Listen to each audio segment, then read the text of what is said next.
다 같이 보셔야 할 말씀은요, 사무엘상 6장 1절에서 9절까지 말씀입니다. 사무엘상 6장 1절에서 9절 말씀. 제가 가진 성경책으로는요, 구약 416면에 있습니다. 사무엘상 6장 1절에서 9절. 다 찾으신 줄 알고 제가 한 절, 우리 성도님들 한 절 읽도록 할게요. 여호와에게가 블레셋 사람들 지방에 있은 지 7달이라.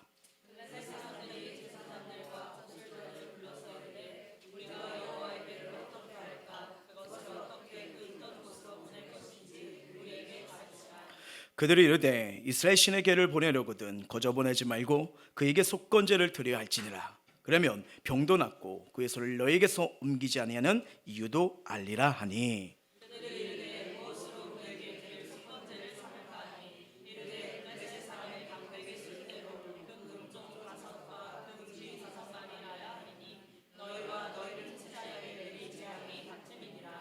그러므로 너희는 너희의 독한 존귀의 형상과 땅을 해롭게 하는 쥐의 형상을 만들어 이스라엘 신께 영광을 돌리라.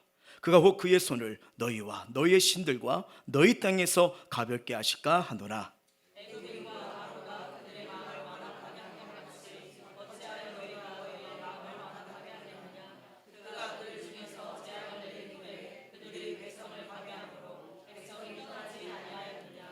그러므로 새 수레를 하나 만들고 멍에를 매집오지 아니한 젖나는 소 2마리를 끌어다가 소의 소래를 메우고 그 송아지들은 떼어 집으로 돌려보내고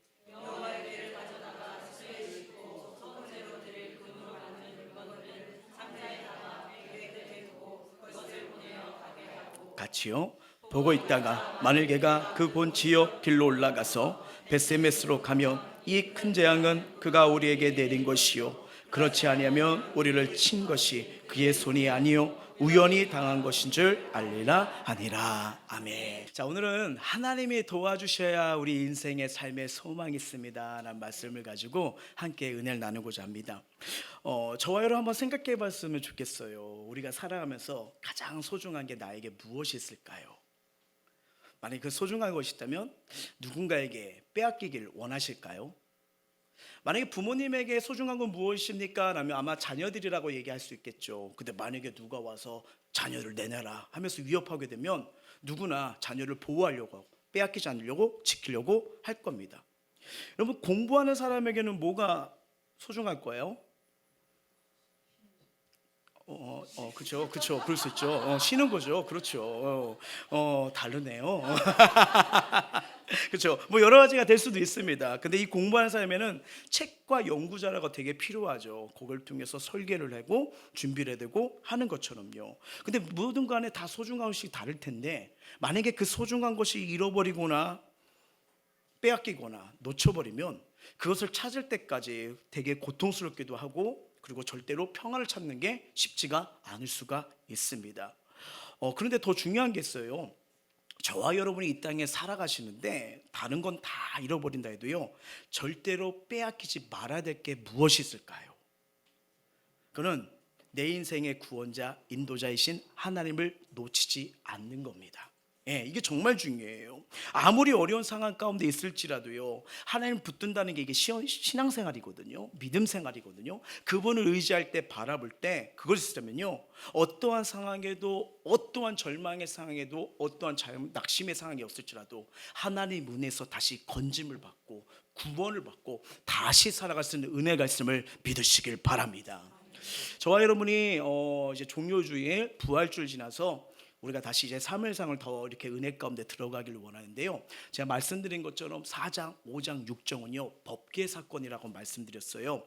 그래서 조금만 정리해 드릴까요? 자, 4장에서 어떤 일이 벌어지냐면 이스라엘과 블레셋이 전쟁이 일어나는데 이스라엘 백성이 그 전쟁 가운데서 패배해야 되는 거예요. 힘이 없는 거예요. 그래서 뭘 가져오냐? 법계를 가져오자. 법계는 뭡니까? 하나님의 임재를 상징하는 거예요. 하나님이 함께 하시다는 걸 드러내는 거죠. 그러면서 그들은 뭐냐면 그 하나님 앞에 예배다, 하나님 앞에 경배다 이 대상보다는 법궤를 어떤 마음으로 가져오냐면요, 부적행위처럼 갖고 옵니다. 법궤 갖고 왔으니까 승리해야 돼. 법궤 갔으니까 이겨내야 돼. 그렇게 그런 마음으로 하나님을 경배하고 예배하는 이 대상으로 가져온 게 아니라 부적처럼 그냥 법궤를 가져버린 거예요. 그러니까 어떻게 됩니까? 대패를 당하고 법궤를 빼앗겨 버려요. 말도 안 되는 사건이 지금 일어나 버린 거죠. 그러면서 5장에서는요, 이 법궤가 홀로 움직입니다. 그렇죠? 블레셋에서 아스돗, 가드, 에그론 5개 중에 중요 도시를 다니며요. 그래서 다곤신을 패해버리죠. 바알세바를 패해버리죠. 그리고 거기서 뭐예요? 그 가는 곳곳마다 재앙과 독종이 막 임하는 걸 보게 됩니다. 그런 상태에서 블레셋이 어떻게 이 법궤를 감당할 수가 없는 거예요. 근데 참 우둔하죠. 다곤신이 손목이 잘려요, 목이 잘라요. 그래서 그 신을 어떻게 해요? 인간이 업어가지고 다시 세워놓습니다. 무슨 신이 인간한테 부축을 당합니까? 근데 이걸 보면서 가짜 신이구나, 소용이 없는구나, 하나님 법궤를 보면서 야, 이스라엘 하나님이 위대하고 우리가 섬길 대상이 이거 돼야 되는구나 했는데, 눈이 어두워지니까, 귀가 열리니까요, 진짜 신이 누군지를 보지 못하는 거예요. 근데 여러분, 우리가 4장 5장을 보면서 깨달은 게 뭐냐면, 이렇게 우리 인간이 연약하고 우둔하구나. 여러분, 하나님이 만유의 하나님이심을 믿으십니까? 우리의 구원자의 인도자이심을 믿으십니까? 여러분, 이 믿음이 있다는 거 복 중에 최고의 복임을 믿으시길 바랍니다. 여러분, 만약에 우리가 이 은혜가 믿음이 열리지 않으면요, 거짓신, 가짜신, 힘이 없는 곳에 인생을 맡기고 살다 보니까 어떻게 해요? 또 내 인생은 저주스럽다, 인생은 고통스럽다, 인생은 아프다, 인생은 소망이 없다, 계속 이렇게 살아가는 거 아닙니까? 이 살아계신 하나님이 우리 인생을 인도하시고 바꿀 수 있다는 거, 나를 도와주시고 인도하시는 거, 은혜 중에 큰 은혜입니다. 그 하나님을 믿는 거 하나님의 선택된 은혜인 거예요. 부르심의 은혜가 되는 거예요. 그러면서 이 블레셋이 이 법궤를 어떻게 할 수가 없어요. 이게 좀 영적으로 깨어있으면 진짜 신이다 하면 따르면 되는데, 이걸 자꾸 뭐예요? 우둔하니까 밀어내는 거예요. 밀어내는 거예요. 그래서 어떻게 되냐? 이스라엘로 돌려보내자. 이게 오늘 본문 6장의 내용이에요. 자, 이 상황을 아시고 우리가 말씀 속에 들어가길 원해요. 1절입니다. 시작. 여호와에게가 블레셋 사람들의 지방이 있은지 7달이라. 아멘. 여기 지방이라는 단어가 나오는데 원문을 보면 빈들이란 뜻입니다. 빈들이요. 예. 그러니까 블레셋이 아무것도 없는 현장에 뭐예요? 법궤를 놓아 버렸다는 거예요. 놓아 버렸다는 거예요. 왜 그럴까요? 법궤가 오는 곳마다, 움직이는 곳마다 엄청난 사상자가 일어나고요, 이 대재앙이 일어나니까 자기들이 어떻게 막을 수가 없는 거예요. 그래서 살기 위해서 사람이 없는 빈들에 법궤를 내버리고 온 겁니다. 쉽게 말할게요, 버린 거예요. 예. 특별히 여호와의 법궤가 머물렀던 기간 몇 달 동안 있었대요? 7달이 있다는 거예요. 그러니까 하나님께서 역사적으로 블레셋을 친 게 7달이에요. 그러니까 블레셋은 뭐냐면 함부로 하나님 이제 못 건드리겠구나, 우리가 감히 어떻게 할 대상이 아니구나, 이걸 보여주는 거예요. 그래서 이걸 어떻게 처리할까 하다가 이들이 모여서 의논을 합니다. 자, 2절 봅니다. 시작.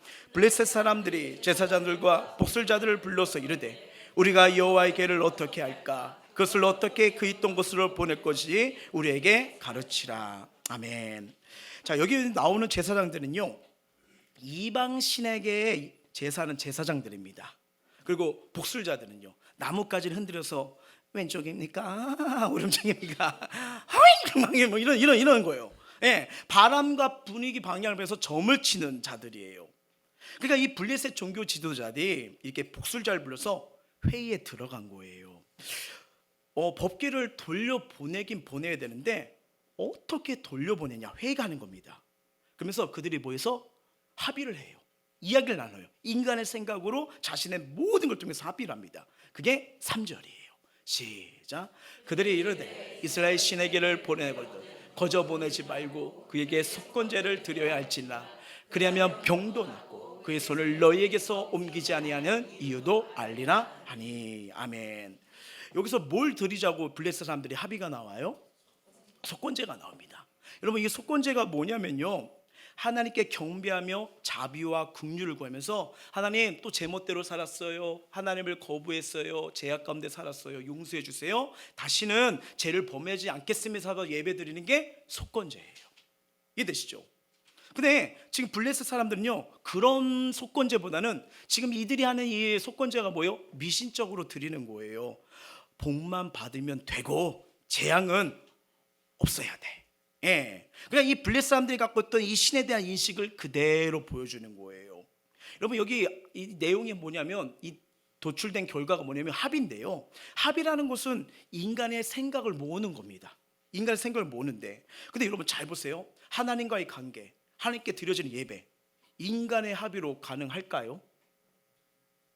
여러분 성경의 저자가 지금 이걸 지금 건들기 시작합니다. 이야기를 하고 있는 거예요. 만약에 저와 여러분이요 예배를 합의로 드리면 어떻게 될까요? 사람들이 원하면 예배 드리고 원하지 않으면 예배를 드리는 거, 이게 하나님과 나와의 관계가 맞을까요? 합의에 따라 예배 대상자이신 하나님을 지금 바꾸는 겁니다. 그러니까 합의는 한다는 건 뭐냐면, 여러분 합의할 때 먼저 내 자신이 합의하잖아요. 나에게 유익이 되는가 불이익이 되는가 생각하고 이렇게 합의하는 거게 인간의 삶들의 원리잖아요. 근데 지금 뭐냐면 하나님 앞에서 내 생각, 너 처지, 내 감정에 따라 예배의 합의를 딱 하고 지금 할 때도 있고 안 할 때도 하는 게 이게 하나님과 예배의 합인 거예요. 지금 블레셋이 그렇게 하고 있습니다. 여러분 우리 기독교의 예배는 무엇입니까? 자, 성경적으로 예배는 뭐냐면 이렇게 표현할 수 있어요. 한번 읽어볼게요. 시작. 유일한 예배 대상인 하나님을 의식하며 전인격에서 우러나온 경외심을 가지고 경배하고 하나님의 높으심과 그 은총을 찬양하며 섬기는 거룩한 행위라 할 수 있다. 거룩한 행위입니다. 우리가 예배 드릴 때 예배 대상자가 누군지, 내가 누구 앞에 섰는지, 나의 예배를 받으신 분이 누군지를 인식하는 거예요. 그래서 예배는 하나님 중심입니다. 하나님 중심이에요. 그래서 신앙인에게 있어서 주일을 지키는 건 주일의 주인이 내가 아니라 하나님이 주인입니다, 이걸 고백하는 자가 예배를 드린다는 거예요. 내 삶의 주인이 하나님이심을 믿고 그분 앞에 나와 마땅히 드려야 할, 이게 뭐냐면 구원받은 자 성도들의 삶이라는 걸 성경은 말씀하고 있는 겁니다. 그런데 예배를 내 감정에 따라 사람들의 생각에 따라 예배 드리면요, 지금 뭐냐, 블레셋이 그거예요. 하나님을 생각하는 게 아니라 자신들의 합의에 통해서 드리니까 뭐예요? 우상을 섬기듯이 지금 이스라엘 블레셋 사람들이 이 블레셋이라네 언약궤를 옮기는데 우상 섬기듯이 지금 그 일을 행하고 있는 거예요. 근데 여러분 지금 이 문제가 이 성경에 나는 흐름을 잘 보셔야 됩니다. 지금 블레셋의 문제뿐 아니라 또 누구의 문제예요? 이스라엘의 문제예요. 이스라엘 문제예요. 이들은 하나님을 그들의 인생의 주인으로 섬기지 않았어요. 여호와라는 신이 있긴 있는데 내 합입니다. 어떻게 해서 써먹을까, 균형화복을 따지는 거예요. 그래서 좋은 길이면 받아들이고 그것이 좋지 않다 하면 그냥 피로내는 이런 우상숭배의 모습이 이스라엘 백성에 그대로 나오니까 어떻게 해요? 법궤를 들고 나가다 싸우다가 빼앗겨 버려버린 거예요. 블레셋은 다시 그 말씀 보여주세요.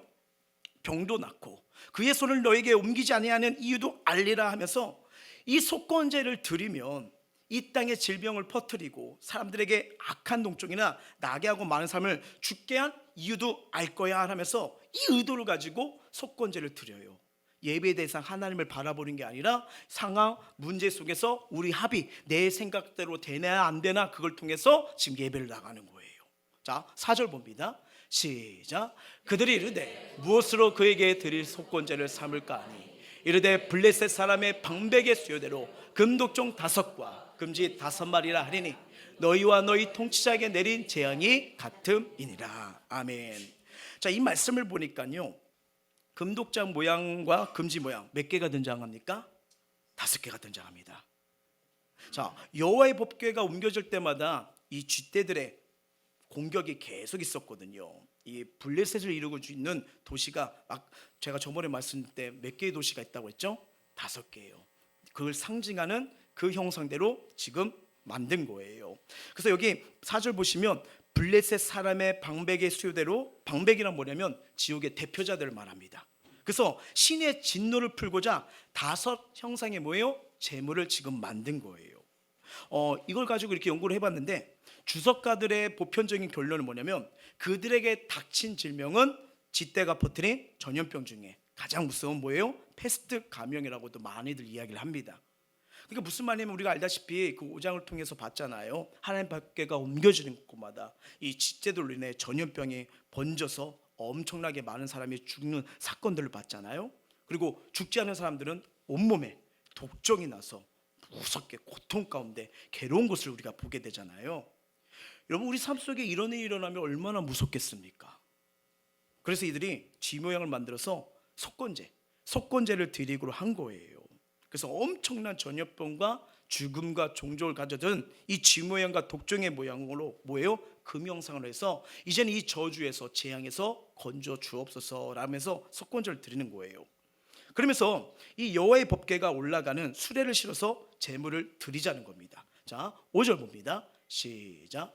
그러므로 너희는 너희의 독한 종기와 형상과 땅을 해롭게 하는 쥐의 현상을 만들어 이스라엘 신께 영광을 돌리라. 그가 혹 그의 손을 너희와 너희의 신들과 너희 땅에서 가볍게 하실까 하노라. 자, 지혜 형상을 만들어서 하나님께 영광 돌리고 그분의 진노를 풀고자 했어요. 그리고 6절 보십니다. 시작. 애굽인과 바로가 그들의 마음을 완악하게 한 것이 어찌하여 너희가 너희의 마음을 완악하게 하겠느냐. 그가 그들 중에서 재앙을 내린 후에 그들이 백성을 가게 함으로 백성이 떠나지 아니하느냐. 아멘. 근데 여러분 재밌는 게 나와요. 이 블레셋 사람들이 이 법궤를 보내면서 뭐예요? 놀랍게도 이 출애굽 때 일하신 하나님의 이름을 얘기합니다. 하나님이 백성들을 그들의 백성을 바로의 손에서 빼내지 않냐 하면서 그 상황을 얘기하고 있어요. 근데 하나님의 역사와 기록을 사건을 알고서 어떻게 하면 이 말씀을 잘 인용한 것 같은데 이거 잘못된 겁니다. 잘못된 거예요. 자, 문제는 뭐예요? 이들이 교만해서 하나님의 진노케 한 건데 하나님의 진노를 해결할 수 있는 방법이 뭐냐면 쥐나 병의 모양이었어요. 여러분 근데 우리가 죄의 문제, 인생의 문제는요 무엇을 해결할 수 있냐? 오로지 십자가에 달리신 예수님의 사랑입니다. 예수님의 보혈이 아니면요 죄의 문제, 인생의 문제 해결될 수 없습니다. 이 주님 앞에 나가셔야 돼요. 어쨌든 이렇게 해서 법궤를 지금 이들이 준비해서 이러는데 여러분 여기 재미있는 요소가 나와요. 오늘 본문 읽어보신 분들은요 수레를 끄는 소가 나옵니다. 자, 질문 한번 드릴게요. 암소일까요? 수소일까요? 똑똑하세요. 1부 때는 다 틀리셨는데 여러분이 맞히시면 제가 설교를 못해요. 암소입니다. 암소 잘하셨어요. 근데 어떤 암소예요? 젖나는 암소예요. 네, 새끼를 낳은 지 얼마 되지 않는 막 태어나 젖을 먹어가는 이 새끼 가진 암소라 뜻입니다. 자, 7절 볼게요. 시작. 그러므로 새 수레를 하나 만들고 멍에를 메어 보지 아니한 젖나는 소 2마리를 끌어다가 소의 수레를 메우고 그 송아지들을 떼어 집으로 돌려보내고. 자, 새 수레는 사람이나 물건을 싣지 않는 수레를 말해요. 그래서 법궤를 운반하기 위해 수레를 새로 만듭니다. 또 아직 멍에를 메어보지 않는 이 젖나누 이 소 2마리를 끌어다가 수레를 메우고요 그 송아지를 떼어 집에 돌려보내는 거예요. 여러분 한번 생각해 보세요. 이 새끼들은 뭘 먹어야 되죠? 젖을 먹어야 되는데 갓 태어난 새끼들인데 지금 엄마 소들은 당연히 새끼 송아지에게 젖을 먹여야 되잖아요. 여러분 사람도 모성애가 강하지만 짐승들 새끼 절대로 안 버립니다. 예. 그런데 난지 얼마 된 송아지는 돌려보내고 어미소 2마리에게 수레를 메웁니다. 무슨 의도가 있을까요? 그리고 어떻게 하냐면 8절 9절이에요. 시작. 여호와에게를 가져다가 수레에 싣고 속건제로 드릴 금으로 만든 물건들은 상자에 담아 개 곁에 두고 그것을 보내어 가게 하고 보고 있다가 만일 개가 그 본지역 길로 올라가서 벳세메스로 가면 이 큰 재앙은 그가 우리에게 내린 것이요 그렇지 않으면 우리를 친 것이 그의 손이 아니요 우연히 당한 건 줄 알리라 하니라. 아멘. 그러니까 젖나는 암소 2마리를 새 수레에 맨 거예요. 그리고 그 수레를 법궤를 싣고 법궤 옆에 상자에 금독종 모양의 형상과 금지 형상을 같이 놓은 거예요. 재물 놓고. 자, 사람이 끌어요? 소가 끌어요? 소가 끌어요. 그래서 자연스럽게 벳세메스를 향해 가도록 둡니다. 여기 벳세메스는 뭐냐면 예루살렘에서 약 24km 떨어진 레인 성읍이에요. 거의 이스라엘 지역입니다. 근데 새끼를 떼어놓은 어미소가 자, 새끼한테 가지 않고요 벳세메 쪽으로 가면 야 진짜 하나님이 살아계신가 봐, 하나님이 역사하시는가 봐, 이걸로 인정하는 거고요. 그렇지 않고 소가 다른 길로 갔다. 야 우리에게 고통이 왔어, 문제가 왔어, 아픔이 왔어, 하나님 복귀 때문에 쫄지 마, 이거 우연이야. 우연이야. 우리 다곤신이 목이 잘라졌다고 손목이 잘랐다고 아니야. 그러니까 하나님 인정하지 않아도 돼. 그게 뭐냐면 신이 지금 역사하는 일을요 뭐예요? 동물의 모성 본능으로 확인하자 이거예요. 여러분 생각해 보세요. 여러분 집에 반려견을 키우십니다. 하나님이 살아계실까? 그래서 개한테 물어봐요. 야, 하나님이 살아계시면 너 대답해봐. 아멘 해봐. 안 되네? 그럼 강아지가 뭐라고 할 거예요? 말은 할 거예요. 뭘로 하죠? 뭘 하다가 기분하면 막 이렇게 하잖아요. 마치 이거 보는 것처럼 지금 그렇게 하는 거예요. 행동이요. 아니, 동물의 모성 본능을 통해서 하나님이 하셨나 안 하셨나 확인하자는 겁니다. 그러니까 여러분, 이들이 지금 하는 행위요, 건전한 방법이에요? 아니면 좀 추악한 방법입니까? 추악한 법이죠. 뭐예요? 하나님 인정하기 싫은 거예요. 인정하기 싫은 거예요. 그럼 이소가 이스라엘 땅 벳세메로 가지 않으면 솔직히 어디로 갈까요? 새끼 있는 데죠. 당연히 새끼 있는 거죠. 이게 가는 게 맞는 거 아니겠습니까? 일반 소도 그렇게 될 건데 젖된 이 아이를 가진 이 소하면 당연히 모성애 때문에 글로 가는 거 아니겠어요? 이거는 하나님이 창조한 본성이 맞아요. 어미소는 당연히 송아지에게 젖을 먹이러 송아지가 갇힌 집으로 돌아가는 게 맞고, 거의 그럴 확률이 낮은 거예요? 높은 거예요? 높은 거예요. 그러면 블레셋 판정이 어떻게 나와요? 9절 하반절이 나오잖아. 우연이야. 그러니까 뭐예요? 하나님을 받아들이기 싫어요. 하나님을 섬기기 싫어요. 하나님과 함께 하고 싶지 않아요. 그러니까 이 핑계 저 핑계를 어떻게 해서 하나님을 밀어내는 거예요. 밀어내는 거예요. 블레셋 사람들이 그걸 겨냥해서 지금 일을 꾸민 겁니다. 그래서 태어난 지 얼마 안 되는 새끼 송아지와 젖을 먹여야 되는 어미소를 격리 놓은 거예요. 그리고 100% 뭐예요? 자연스럽게 새끼 있는 쪽으로 가겠죠. 가는 거예요. 여러분, 우리가 이렇게 동물 키우다 그런 상황이면 아이고 딱하라 가서 젖 먹이고 와, 이게 우리 사람인데 이건 당연히 그 일이 벌어질 수 있는 거 아니겠습니까? 근데 이런 상황, 인간들이 다 생각한 이 결계 속에 소가 어떻게 갑니까? 10절부터 12절이에요. 시작. 그 사람들이 그같이 하여 전나는 소들을 끌어다 수레를 메우고 송아지들은 집에 가두고 여호와의 계와 및 금지와 그들의 독종의 연상을 담은 상자를 수레 위에 실으니 암소가 벳세메스 길로 바로 행하여 데리러 가며 갈 때 울고 좌우로 치지 않았고 블레셋 방백들은 벳세메스 경계선까지 따라가니라. 아멘. 여러분 보니까요, 그 암소가요 어떻게 갑니까? 네, 여기 보면 소가 이제 막 울었다는 표현이 나옵니다. 울면서, 울었다는 건 뭐예요? 송아지를 생각한 거죠. 송아지를 두고 벳세메로 가고 싶진 않아요. 근데 여기 12절을 보니까요, 자루라 우러라 치우쳤대요, 치우지 않았대요. 똑바로 벳세메스로 갔다는 겁니다. 뭘까요? 하나님의 불간적 은혜가 그렇게 이끌어갔다는 거예요. 하나님의 권능의 손이 그렇게 이끌어갔다는 거예요. 그게 무슨 말이에요? 이 두 마리의 소는요, 하나님의 통치 안에 인도하심에 순종하며 따라갔다는 겁니다. 예, 어미소가 가졌던 모선봉되면 당연히 새끼 있는 곳으로 가는 게 맞는데요, 정말 새끼가 생각나고 울지만요, 하나님의 주권과 통치가 있으니까 그대로 가버리는 거예요. 하나님의 뜻한 대로 가는 거예요. 그래서 갇혀있는 새끼 성을 생각하면서 울면서 자루나 우러나 치지 않고 벳셈으로 가는 거예요. 자, 중요합니다. 성경 기자가 이걸 왜 기록했을까요?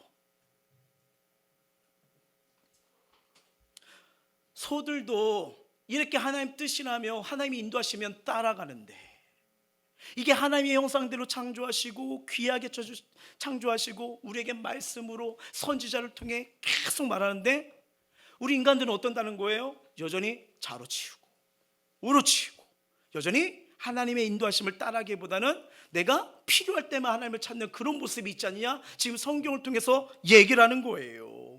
말 못하는 짐승도 울면서 하나님 뜻이라면 따라가는데, 블레셋과 이스라엘, 하나님의 살아계심을 동일하게 보여줬잖아요. 이스라엘 백성을 애굽에서 구원하시고 광야에서 먹이시고 살려주시고 그들에게 젖과 꿀이 흐르는 땅을 통해서 하나님이 세워가시는데, 이들의 선택은 늘마다 뭐예요? 필요 없으면 하나님을 버려요. 자, 기도와 직장과 학교와 우리의 인생을 기도하면서 구했습니다. 갔어요. 갔는데 이제 하나님 필요 없다고, 하나님 말씀이 나에게 부담 느낀다고, 이제 내 마음대로 살고 싶다고 밀어내는 거예요. 근데 동물은 뭡니까? 따라가요. 그걸 얘기하는 거예요. 얼마나 이 시대 때 신앙생활이 얼마나 자기중심적이고 하나님을 내 편 갈라서 하나님이 복을 줄까 말까. 오늘은 이 말씀대로 살고 싶지 않아. 오늘은 내가 주인 되고 싶어. 오늘은 피할래 하면서 내가 원하는 하나님, 내 말을 들어야 되는 하나님, 이 정도로 취급했던 게 누구예요? 블레셋과 이스라엘 백성이었다는 거예요. 여러분 한번 생각해 보십시오. 오늘날 만약에 교회의 강대상을 이 법궤와 같다고 하면 어떤 일들이 벌어질까요? 교회에서 바른 말씀과 진짜 진리의 말씀이 제대로 선포되지 않으면요, 여러분 이스라엘 백성 보세요. 그들이 젖과 꿀이 흐르는 땅을 갔지만 왜 멸망돼 갑니까? 거짓 선지자들이 괜찮아, 하나님 너를 사랑하니까 마음껏 살아, 편하게 살아. 왕들이 불러요. 선지자를 부르면 평안하다 평안하다 이 말만 얘기해야 돼. 내가 전쟁 나갈 거야, 그러면 승리하도록 이 말만 해. 왜? 나에게 복을 주면 되니까. 근데 이사야가 갑니다. 예레미야 갑니다. 날 괴롭게 하는 자들이야. 어떻게 해요? 가둬버리잖아요. 그러니까 어떻게 합니까? 전쟁에 나갑니다. 이스라엘 아수르로 인해, 바벨론에 다 무너져요. 하나님 주셨던 젖과 꿀이 흐렸던 밭, 가정, 나라, 자녀까지, 심지어는 어떻게 됩니까? 다 빼앗겨 버립니다. 여러분, 어둠이 이런 존재입니다. 지금 나에게 쾌락을 줘요, 기쁨을 줘요. 하나님 없이도 살 수 있어. 가만히 생각해 보니까 삶도 편안하고 괜찮네. 갑자기 내가 지옥에 가는 것도 아니고 이렇게 편하도 살려도 되겠네. 큰 문제 없는 것 같았지만, 여러분 어둠은 뭐예요? 어느 순간 이렇게 가다가 습관을 만들어요. 하나님을 경배, 하나님을 찾는 거, 하나님 앞에 나가는 걸 습관을 막아버려요. 그러니까 안 찾아도 돼, 안 찾아도 돼 하다가 뭐예요? 어느 순간 모든 걸 다 빼앗아가는 존재입니다. 하나님 축복, 은혜, 사명 다 빼앗게 만들어버려요. 더 놀라운 건 뭐냐면요, 어떻게 보면 이 블레셋들이 인간의 힘으로요, 하나님이 인정하고 싶지 않아서 이런 전략을, 이 수레를 보내는 방법을 짰잖아요. 근데 놀라운 게 무엇입니까? 아무리 사람들이 하나님을 거부해도요, 하나님 인정하지 않으려고 할지라도 하나님은 여전히 그분의 방식대로 살아계신가 위대하신가 전능하심을 드러내십니다. 여전히 홀라 영광을 받으시는 살아계신 하나님이심을 믿으시길 바랍니다. 여러분 알다시피 혹시 배너라는 거 우리 다 영화로 보셨죠? 이게 소설에서 시작된 건데, 루 웰리스라는 사람입니다.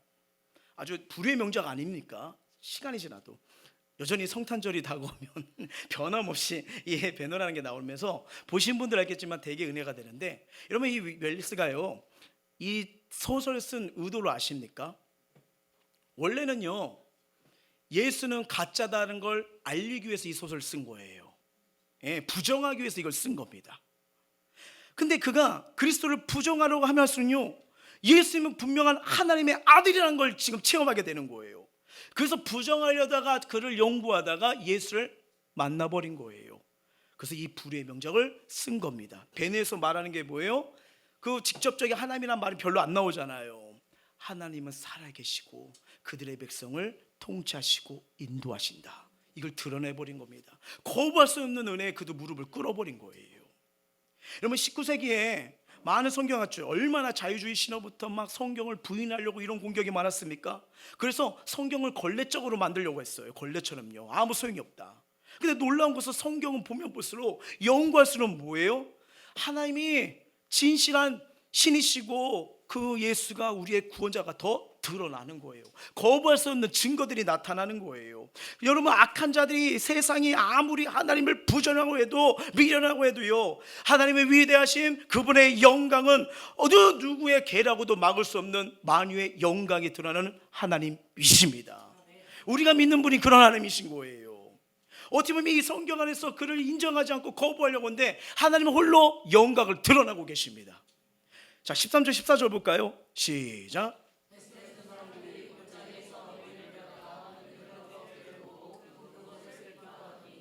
쇠가 벳셈에서 사람 여호수아가 큰 돌 있는 곳에 이르러 선지자라, 우리가 수레에서 암물을 패고 그 암소들을 번제물로 여호와께 드리고. 그러니까 이스라엘 백성들이 이 블레셋 땅에서 빼앗겼던 법궤가 암소 2마리가 끄는 수레를 통해서 보게 된 거예요. 참 안타깝죠. 여전히 이스라엘 백성은요, 법궤를 다시 찾아오려고, 자기의 인생의 해결이 하나님인데 하나님을 찾으려고 하는 모습도 여전히 없어요. 누가 돌아와요? 하나님 스스로예요. 여러분 누가 이렇게 내가 만나는데 당신 필요 없어요, 당신과 함께 하고 싶지 않아요, 나 혼자 있고 싶어요, 계속 이러면 그 사람한테 가고 싶어요, 안 가고 싶어요? 안 가고 싶죠. 그렇죠? 자존심 있어서도 안 가고 싶지 않습니까? 우리 막 그렇게 되면 에이 태태태 안 가 막 이럴 수도 있잖아요. 근데 하나님은요 또 찾아가요. 이게 우리 하나님이에요. 여러분 이 은혜가 있기 때문에, 이 사랑이 있기 때문에 오늘도 저와 이러면 주님 앞에 선 줄 믿습니다. 그분의 사랑이 이렇게 찾아오는 거예요. 그러니까 그 모습에 기뻐하잖아요. 아가봇 하나님의 영광이 떠났다. 근데 뭐예요? 6장에서 영광이 돌아오고 있는 거예요. 기쁜 거예요. 그래서 나무를 패고 암소를 잡아 제사 예배를 드렸어요. 여기까지 좋아요. 근데 반전이 일어납니다. 19절이에요. 시작. 베세메스 사람들이 여호와에게를 들여다본 까닭에 그들을 치사 70명을 죽이신지라. 여호와께서 백성을 쳐서 크게 사륙하였으므로 백성이 슬피 울었더라. 법궤를 들여다봅니다. 뭐예요? 하나님이 임재하시는 거 함부로 들거나 옮기거나 만지면 안 되는데 그 이상으로 갔어요. 뭐예요? 법궤안을 들여다봤대요. 예, 분명히 성경은 이걸 함부로 하나님처럼 함부로 대하지 말라고 하셨거든요. 여러분, 이 말씀이, 이 성경이 이렇게 기록되면서 우리에게 주는 메시지는 무엇일까요? 알다시피 그 시대는요, 하나님의 거룩과 위엄과 존엄과 영광이 상실된 상태예요. 그래서 하나님이 내게 이익이 되느냐, 복을 주느냐, 이게 중요하지 그분을 예배하고 삶의 주인으로 모시고 싶지는 않아요. 이방신처럼 그냥 점쟁이처럼 복 잘 돼 안 돼, 복 잘 돼 안 돼, 이것만 알고 싶은 거예요. 이것이 이스라엘 공동체의 커다란 문제였다는 겁니다. 문제였다는 거예요. 하나님은 이스라엘 백성과 함께하기를 원하세요. 사랑하니까 동행하기를 원하세요. 삶 속에서 대화하면서 힘들 때 어려울 때 안아주기를 원하세요. 근데 뭐예요? 나 하나님 부담돼요. 원치 않아요. 그냥 도깨비망망처럼 내가 필요할 때만 나오세요. 이게 뭐예요? 여러분, 그 요술램프 보셨잖아요. 마치 내가 주인이잖아요. 이렇게 알라딘 나와, 알라딘 맞죠? 나온 사람이 알라딘이에요? 지인이. 알라딘 누구죠? 주인이 나와서 하는 말이 뭐예요? 주인님, 주인님 이러잖아요. 이런 거예요. 우리 습성도요. 하나님이 내가 주인이라고 하지만 내 말 들어줘야 돼. 그럼 뭐예요? 내가 주인이 돼야 되는 거예요. 그런 모습이요. 근데 사랑하니까 하나님 이스라엘 백성 사랑하니까 이방신처럼 그들과 교제하고 싶지가 않아요. 더 높은 수준, 높은 관계를 원하시는 거예요. 왜? 사랑하니까. 질투의 하나님이니까. 난 너무 아끼니까. 이방인들이 믿는 수준에서 믿지 말라고 이 말씀을 우리에게 기록하고 있는 거예요. 이거는 다윗 때도 그대로 반복되는 걸 보지 않습니까? 블레 사람들이 하듯이 수레에 실어서 법궤를 옮기다가 소가 뛰는 바람에 법궤를 잡았던 우사가 죽잖아요. 여러분, 이거 되게 중요합니다. 우리 인생이요, 말씀대로 살지 않고요, 하나님과 사는 거 없잖아요. 우리는 죽을 인생입니다. 예, 그리고 죄와 저중에 있다가 하나님의 심판대에서 영원한 형벌을 받을 수밖에 없는 그런 인생이에요. 근데 그렇게 살지 말라고, 그런 죄악에 빠지지 말라고, 그런 연병에 빠지지 말라고 하나님께서 예수 그리스도를 저와 여러분을 살리기 위해 이 땅에 보내신 겁니다. 그렇기 때문에 여러분, 신앙생활은 뭡니까? 이제는 주님이 생명이십니다. 구원이십니다. 내 인생의 영원한 목자가 되십니다. 저 따라갈게요. 이게 신앙생활이에요. 이게 신앙생활이에요. 그래서 회개도 더 철저히, 예배도 더 철저히 하나님의 말씀대로 드리라는 겁니다. 거기 가운데 하나님이 더 깊이 교제하겠다고요. 여러분, 이 사무엘상 6장이 우리에게 말해주는 메시지가 뭐예요? 법궤 임재할 하나님의 영광을 보고 두려워하지 않고 경배로보다는 신기하니까 뚜껑을 열고 들여다본 별과 사람들이 죽잖아요. 여러분, 안타깝게도 이스라엘 백성과 블레 사람의 신앙이 똑같아요. 다르지가 않아요. 상자에 담긴 금 보물의 마음을 빼앗겼고, 왜 열어봤을까요? 바깥에도 금이 많아요. 안에 더 많겠네? 열어버린 거예요. 그게 하나님의 영광 예배의 대상이보다는 그냥 하나님을 바라보기보다는, 하나님 인식하기보다는 금이네? 와, 내가 원하는 거네? 내가 좋아하는 거네? 이게 그 시대가 갖고 있는 진짜 중요한 문제였던 거예요. 근데 이걸 가만히 묵상하면서 어쩌면 우리도요, 하나님을 여전히 인정하지 않고 내 뜻대로 내 마음대로 사는 모습이 우리에게 많지 않습니까? 아무 감각 없이 죄를 밥 먹듯이 지으면서 회개는 없고 습관적인 신앙생활을 하고 있지는 않을까요? 사람의 마음이 타락하는 것은 한순간입니다. 그래서 우리 삶은요, 언제나 나에게 다시 생명을 불어주시고 생기를 불어주시고, 갈 바를 알지 못할 때 내가 여기 사망의 길인데 하나님은 건지셨는데 다시 또 생각과 마음이 사망의 길로 가면 우리가 스스로 못 돌아와요. 그래서 하나님은 말씀을 통해서, 예배를 통해서, 영적 지도자를 통해서 다시 한번 우리에게 알려주시는 거예요. 왜 글루가 이리 와야지? 그럼 어떤 반응이 와야 돼요? 아, 미쳤나 봐, 내가 왜 그랬지? 하나님 감사합니다 하면서 다시 생명의 길로 걸어가야 되는 거 아니에요? 근데 어떻게 해요? 오지 마세요.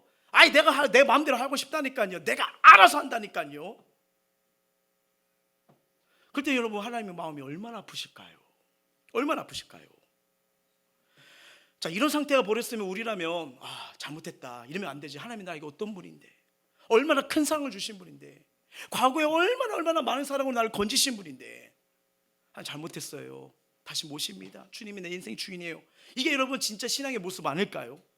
근데 이 언약궤를 맞이하는 이스라엘 백성 나온 게 뭐냐면요, 그들의 모습을 보십시오. 20절 21절이에요 시작. 베세메스 사람들이 이르되 이 거룩하신 하나님 여호와 앞에 누가 능히 서리요? 그를 우리에게서 누구에게로 올라가시게 할까 하고.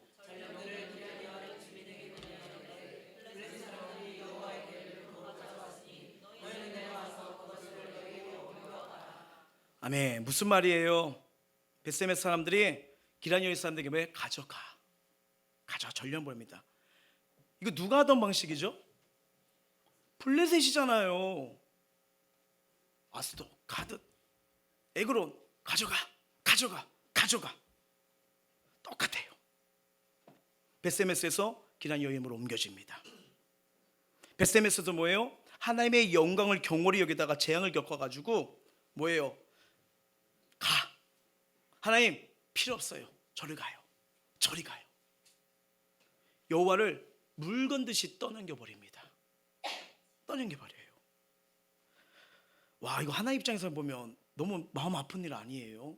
얼마나 사랑하시고 얼마나 다가오는데 가요. 내가 원대로 안 해주네, 내가 바라는 대로 안 해주네, 자꾸 오셔가지고 귀찮게 하시고 가요. 이거예요.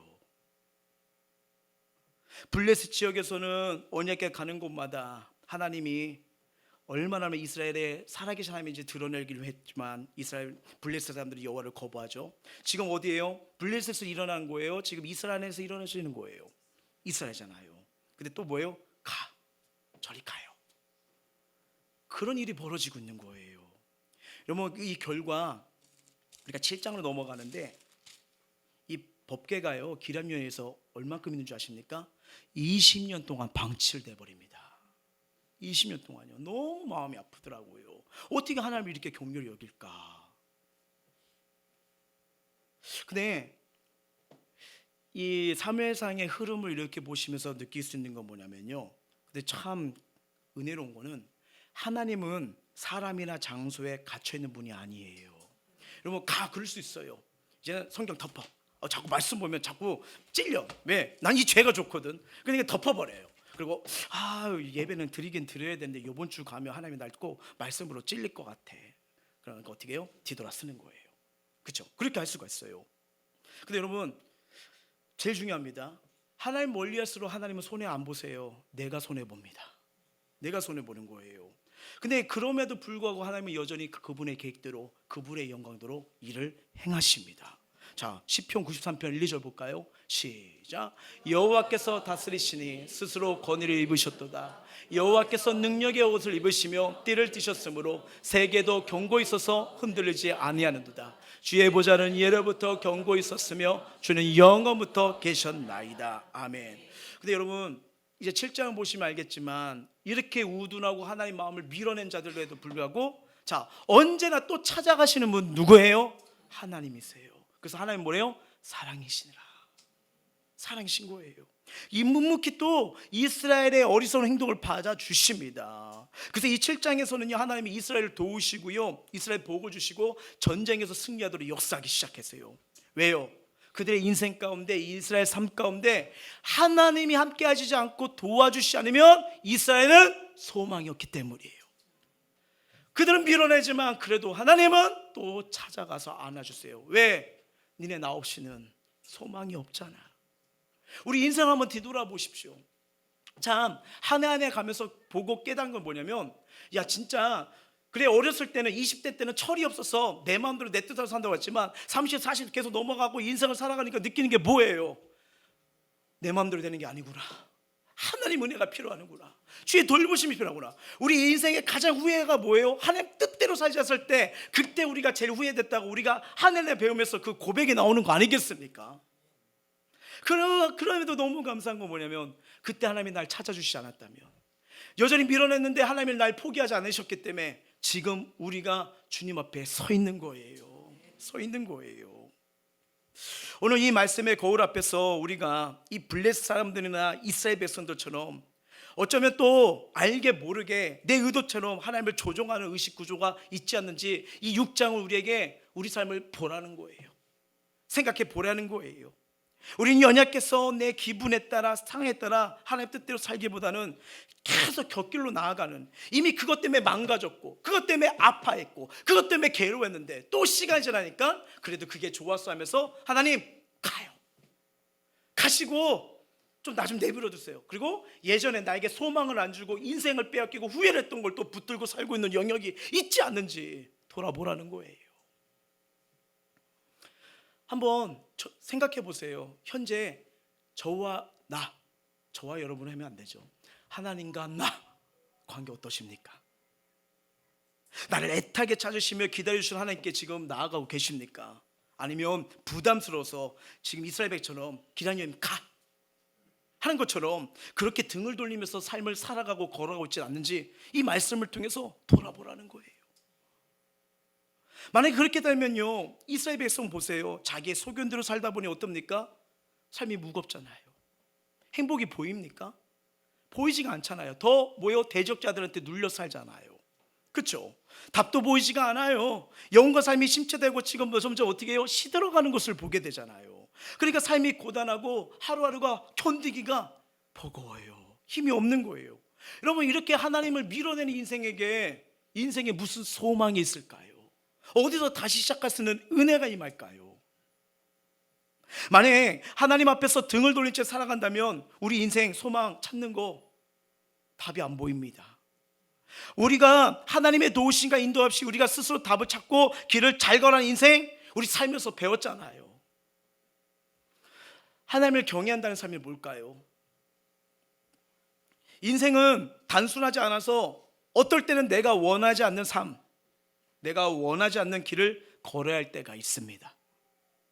하나님께서 내가 이해하지 못한 일을 하라고 하시고 내게 이해할 수 없는 길을 가라고 하실 때가 있어요. 그때도 내가 원하는 것이 먼저 가리라, 하나님의 뜻, 하나님 말씀에 우선권을 두는 것이 하나님을 경외하는 삶입니다. 이 하나님을 경외한다는 거예요. 이해가 되지 않아요. 상식으로 납득이 되지 않아요. 근데 주님이 말씀하니까 저 따라갈게요. 이게 경외하는 삶이에요. 아브라함이 그랬죠. 자식을 바치라. 이해가 됩니까? 상식이 됩니까? 다시 바치라고 하면 차라리 주지 말던가. 줬다 왜 또 줘요? 이해가 안 되는지만 뭐예요? 갖다 바쳐요. 다니엘 보세요. 어인이 찍힌 걸 알아요. 기도하면 죽을 걸 알아요. 사자굴에 밥이 되는 걸 알아요. 근데도 뭐예요? 하나님이 경외하니까 나는 그 법령보다 하나님 앞에 기도하는 거, 이게 내 삶의 먼저입니다. 이게 경외예요.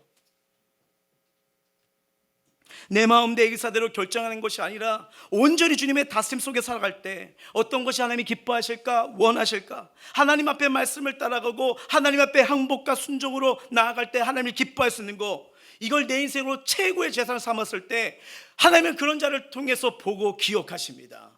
그리고 그런 자를 통해서 내가 살아있다 보여줄게, 영광이 어떻게 드러난지 너희 삶을 통해서 내가 나타낼게, 이 은혜를 주시는 거예요. 그러니까 간증이 나오는 거 아니겠습니까? 한 간증을 말씀드리고자 해요. 한 주 동안 참 기도하면서 참 은혜를 받으면서 마음이 많이 뭉클했습니다. 왜냐면 저희 교회가 기도하며 협력하고 있는 우리 박경호, 김주영 선교사님 소식을 전해 들었거든요. 그러면 소식을 들으면서 우리는 그곳에 있지 않지만 우리의 기도가 또 우리 선교비와 셀에서 나오는 이 헌금들을 모아서 그분들 사이에 큰 도움을 좀 있고, 열방 속에 하나님 나라가 세워지고 있음을 깨닫게 됩니다. 그래서 천안에서는 이 작은 교회가 참 하나님이 일하시는 그 소망을 보면서 되게 도전을 받게 되더라고요. 그분들의 사역을 통해서 제가 배우게 되고 더 기도하게 되고, 정말 하나님 위대하시고 전 세계에 그분의 살아계심을 드러내신 분이구나 라는 간증을 듣게 되었어요.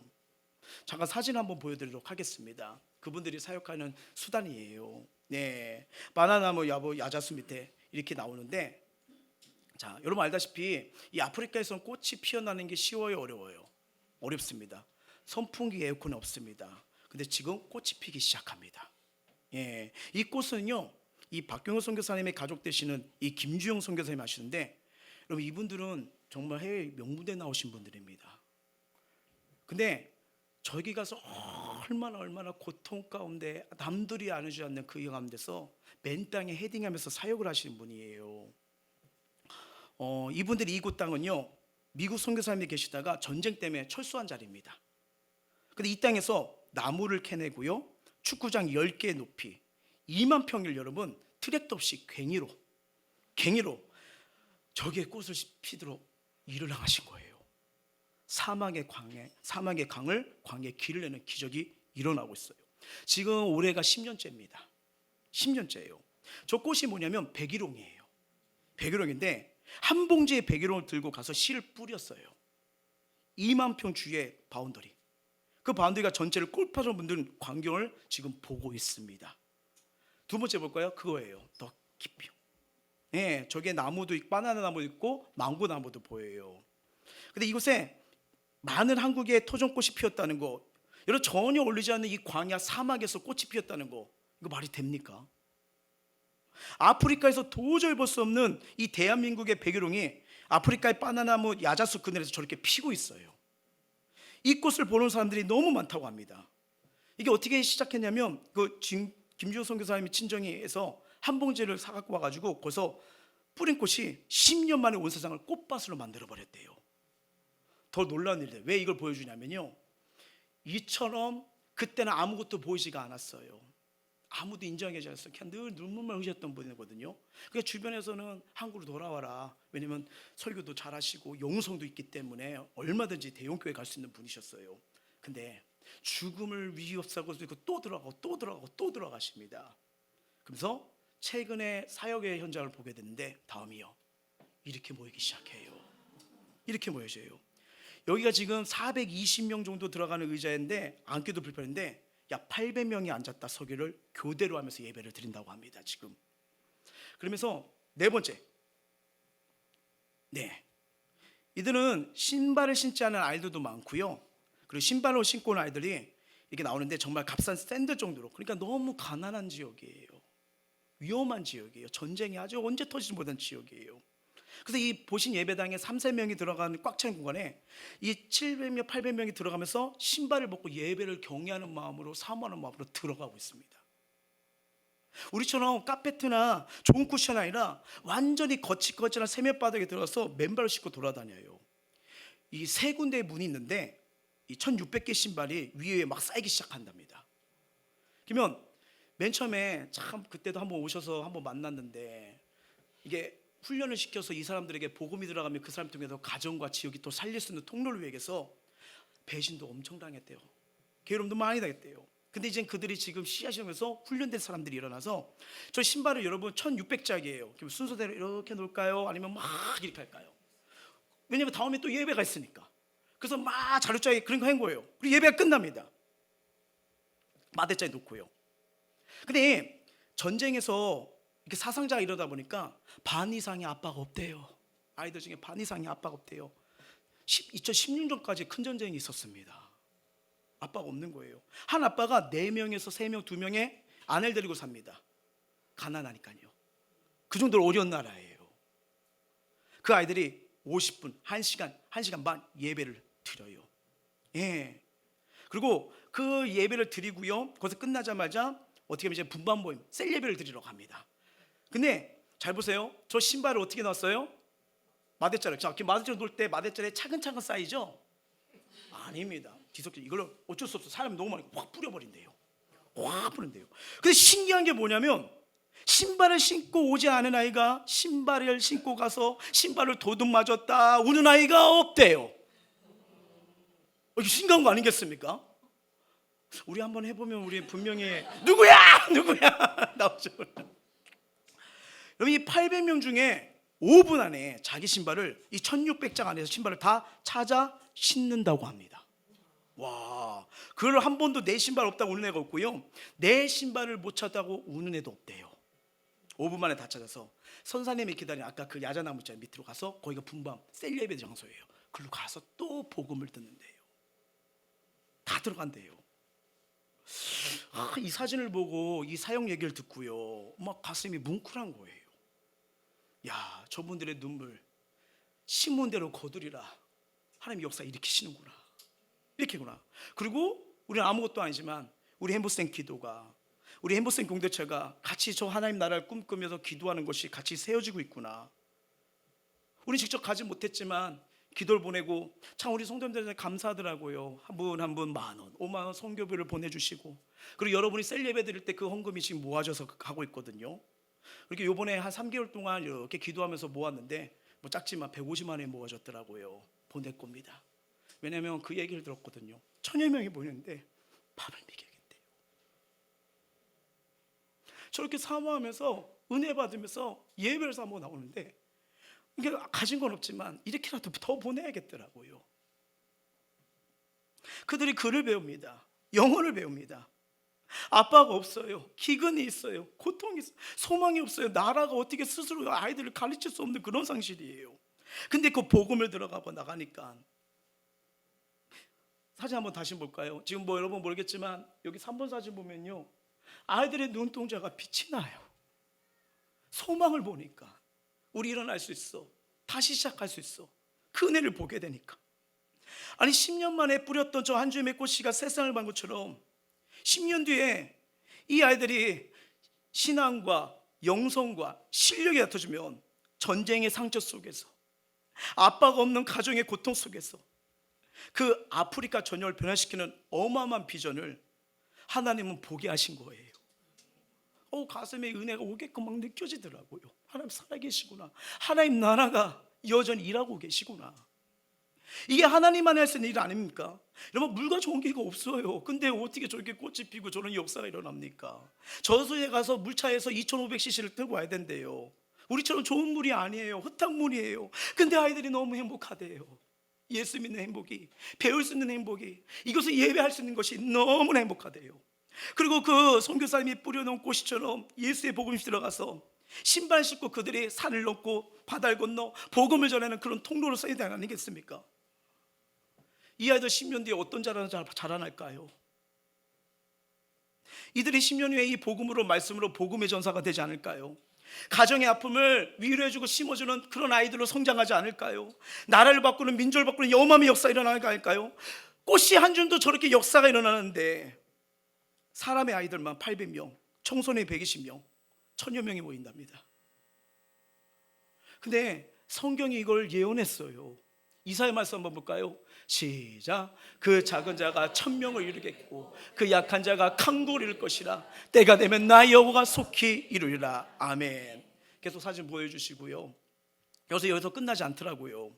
말씀 들어보니까 성공의 신부님들 140명, 개신교에 있는 목사님들 60명, 그렇게 200명 안팎의 성직자들이 더불어서 매주 와서 예배 드리시고 말씀 듣고 가지 지역으로 또 가서 이 역사를 전해주고 있대요. 근데 더 큰 은혜는 이것뿐이 아닙니다. 이 마르디에 있는 성공의 주구가 남수단 전체에 추경이 되었대요. 근데 이분이 10년 전 이 박경호 선교사님이 들어갔을 때 비자를 주신 분이랍니다. 그래서 성공의 땅인데 무려 2만 평을 땅을 주고 20년을 주고 이제 4년 계약이 남은 상태래요. 근데 정부의 주요 인사들이 이걸 봐서 전쟁에 폐해가 있고 그 나라도 어떻게 일으킬 줄 모르는데 이 글도 모르는 아이들에게 글과 예수 심어서 삶이 바뀌는 기적을 보면서 3달 전에 제안을 했답니다. 제2의 이런 공동체를 만들어주라, 학교를 세워주라, 나라가 땅을 주겠다. 와, 한 사람이 천국을 만들고 계십니다. 어쩌면 정말 전쟁과 고통과 눈물과 기근인데, 죄송하지만 너무 힘들면 우리 지옥 같다 이런 표현하잖아요. 근데 지곳에 하나님 나라가 세워지고 있어요. 아이들 표정 어떻게 제가 보이십니까? 너무 행복해 보여요. 왜? 복음은 살아있는 역사거든요. 근데 제가 저걸 보면서 회개를 했어요. 이 살아있는 역사 은혜가 우리에게도 펼쳐지는데 왜 우리는 이걸 누리지 못할까? 무엇 때문에 힘들다고 하면서 하나님의 사랑을 거부하고 예배를 거부하고 은혜를 거부하고 무엇 때문에 내가 고단하고 아파하고 괴로워할까? 우리 솔직히 상황과 환경을 보면 이들보다 더 좋은 상태에서 얼마큼 예배드려요, 얼마큼 자유롭게 하나님 앞에 기도해요, 얼마큼 하나님께 나와요. 그 소망 대신 하나님 앞에 나오면 살아나는 역사가, 회복되는 역사가, 다시 시작하는 역사가 일어나는데 무엇 때문에 우리는 이 진짜 생명과 은혜를 놓치고 다른 무엇 때문에 그것이 채워지길 바라고 그것이 내 마음을 헤아려주길 원하고 그걸로 채워주려고 하다 보니까 나도 모르게 여전히 하나님을 또 밀어내는 삶이 되지 않았나요? 근데 우리보다 더 어렵고 힘든 고통 가운데 이들은 뭐네요? 살아나고 있잖아요. 회복이 일어나고 있잖아요. 이들이 한 거 없어요. 전쟁과 고통 가운데 게 인간이 할 수 없는 들, 물과 전기가 없는 이곳에서 땅을 파서 콩을 심었대요. 땅을 파서 고구마를 심었대요. 땅을 파서 그들의 주식을 심었대요. 먹이고 그렇게 해주고 한 게 뭐냐? 하나님 살아계세요. 예수 믿어보세요. 여러분 인생 바뀝니다. 무슨 소망이 어디 있겠어요? 서로가 보면 서로 힘들고 어렵고 아빠가 없고 그냥 고통과 고통의 곤능의 현장에 지금 한 지역을 14만 4천 명이라는 이 마르디를 넘어서 남사를 변화시키는 소망을 갖고요, 정부 인사들이 보고 놀란 거예요. 땅을 주겠대요. 놀란 간증, 놀란 역사를 보게 된 겁니다. 더 깊이 알 수 없지만 우리 선교사님 간간히 중보기도 나올 때 한 번 몇 년 전에 이랬어요. 집 앞에 폭탄이 떨어졌습니다. 기도해 주세요. 이 영혼들 버리고 난 못 도망갑니다. 말라리아로요 몇 번이나 죽을 뻔하셨어요. 한국에 돌아와서 몸이 망가지십니다. 다시 치료받고 어떻게 한대요? 또 들어가요. 또 들어가세요. 몇 번의 죽음의 여행을 갔는데, 그런데 요번에 이 사역의 현장, 이 소식을 듣고서 하나님 나라가 이제 확장되는 걸 저 선교사님 가정을 통해서 일을 행하시는구나. 분명히 눈에 보면요 슬픔과 고난과 아픔의 현장이었지만 지금 뭐예요? 치료가 일어나요. 회복이 일어나요. 꿈꾸는 현장이 돼버린 거예요. 와, 저 나라에 소망의 꽃이 피는 것을 보게 됩니다. 작지만 참 우리가 이걸 위해서 기도할 수 있다는 거, 함께 할 수 있다는 거, 그리고 저분들의 사역을 통해서 도전받고 하나님 살아계시구나, 이 은혜를 보는 거 아니겠습니까? 그래서 선교사님을 위해서 더 기도할 거고 더 응원할 거고요. 그리고 우리 행복생교회 여러분 인생 좌절하지 마세요. 말씀 안에, 복음 안에 생명이 있습니다. 작은 자가 천을 이룬다는 거 단순히 이정적인 말인 게 아니에요. 예수를 믿고 따르고 소망을 거는 자, 하나님이 내 인생에 소망을 주시고 도우심을 바라는 자, 이보다 더 큰 일이 일어날 줄 믿습니다. 그래서 기대가 되는 거예요. 한 사람이 정말 예수님에서 변화되고 깨어지고 회복되고 변화되면 어떤 역사가 일어날까? 오늘 우리는요 이 말씀과 간증을 통해서 우리 인생에 하나님이 도와주셔야 됩니다. 그래야 소망이 넘치는 거예요. 물론 내가 지금 처한 상황이 눈물이고 광야 같은 그런 모습일지라도 하나님은 간증을 통해 말씀을 통해서 알려주잖아요. 광야의 길을 나를, 사막의 강을 내는 날을 내가 보여주리라. 10년의 저 사역에 있을 때까지 얼마나 눈물이 많으셨는지 아세요? 얼마나 죽음의 위기인지 아세요? 근데 하나님이 지금 일을 행하시잖아요. 근데 우리는 조금만 힘들면, 조금만 어려우면, 조금만 내 마음에 안 들면 우리 하나님 밀어내지 않아요? 절로 가세요. 이젠 기도 안 할 거야. 내 말씀대로 살지 않을 거야. 내가 하고 싶은 대로 살 거야. 말씀을 맺도록 하겠습니다. 하나님을 가장 바르게 섬기기 위해서 우리는 성경 말씀을 통해 하나님을 알아가고요, 하나님의 뜻에 순종한 생활이 우리의 복이고 소망이 되고 반드시 아름다운 열매가 맺히게 됩니다. 여러분 힘내세요. 버티세요. 하나님의 말씀 반드시 이루어집니다. 이스라엘 백성을 보세요. 우둔하잖아요. 하나님 밀어내잖아요. 그럼에도 찾아오시는 게 누구예요? 하나님이시잖아요. 오늘 하나님이 오늘도 오늘 예배를 통해서 찾아오십니다. 너희 삶을 안다, 눈물을 안다, 슬픔을 안다, 괴로움을 안다. 내가 없다고? 아니, 보여줄게. 내가 살아있다는 걸, 널 통해서 일한다는 걸, 반드시 세운다는 걸, 작은 자가 천을 이루는 일을 우리를 통해서 하나님 드러내실 줄 믿습니다. 그 은혜를 누릴 수 있는, 그 믿음으로 승리할 수 있는, 다시 사랑하는 장에서 이겨나갈 수 있는 우리 모두가 되시길 주의 이름으로 축원합니다. 찬양하겠습니다.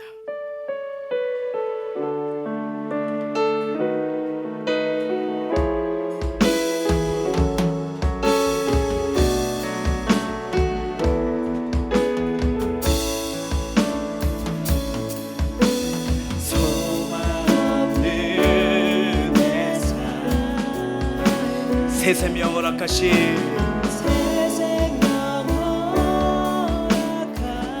날 향한 주님의 은혜,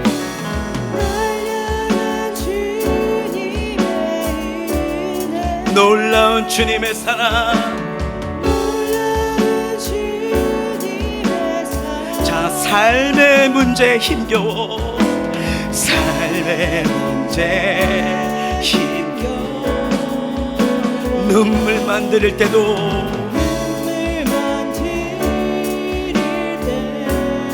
우리 주님 여전히 날 안아주십니다. 날 안아주시는 주님, 한없는 주님의 사랑.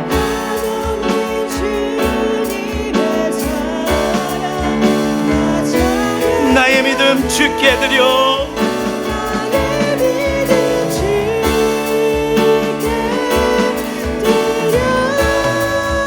나의 삶이 주를 향해 내 유일한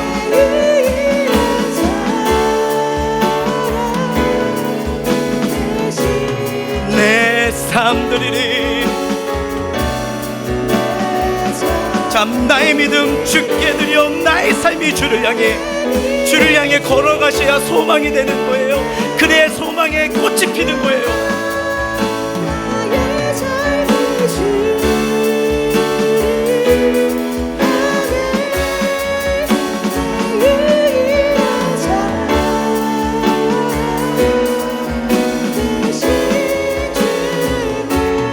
우리 믿음으로 한 번 더 고백합니다. 나의 믿음 주께 드려, 나의 삶이 주를 향해 걸어가길 원합니다.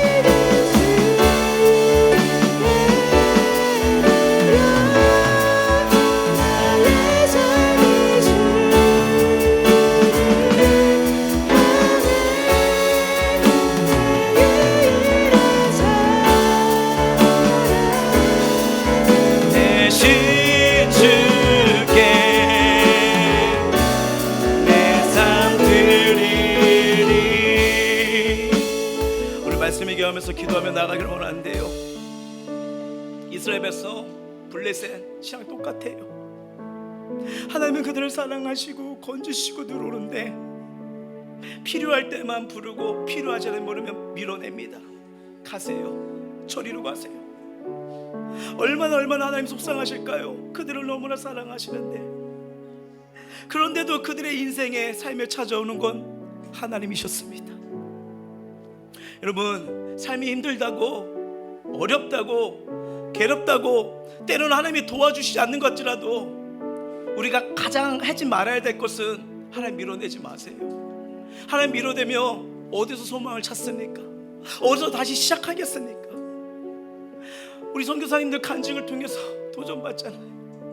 그 10년 전 척박한 땅에서 누구도 알아주지 못하고 언제 생명이 언제 오고 가지 못한 그 현장에서 그냥 주님 바라보며 씨앗을 뿌리며 복음 뿌리며 기도하며 나갔더니 한 생명 주께 돌아오고 살아나는 역사가 일어난 것처럼, 우리 그 주님을 바라볼 때, 의지할 때, 어떤 상황에서도 주의 이름으로 나아갈 때 우리 영혼, 우리 삶, 꽃이 피는 소망의 열매를 보게 되는 거예요. 우리의 소망은 우리의 인생을 내 기준대로, 내 계획대로 살아가는 것이 아닙니다. 내 삶을 돌보시고 책임질 수 있는 이 하나님 의지하고 붙들 때 소망이 있는 거예요. 우리 이 믿음으로 기도하길 원해요. 하나님, 난 연약하고 어리석고 모든 순간 하나님의 도움이 필요합니다. 내 삶이 하나님 인도하신 길이 아닌 다른 길로 가지 않게 하여 주시옵소서. 온전히 하나님 바라보고 하나님을 따라갈 때 소망이 있는 인생, 복된 열매가 있는 인생이 되게 도와주시고, 다시 한번 내 영혼을, 내 삶을, 우리의 가정을 소망 있게 세워 주시옵소서. 우리 다 같이 간절하게 마음을 토하고 입술 열어 기도하시겠습니다.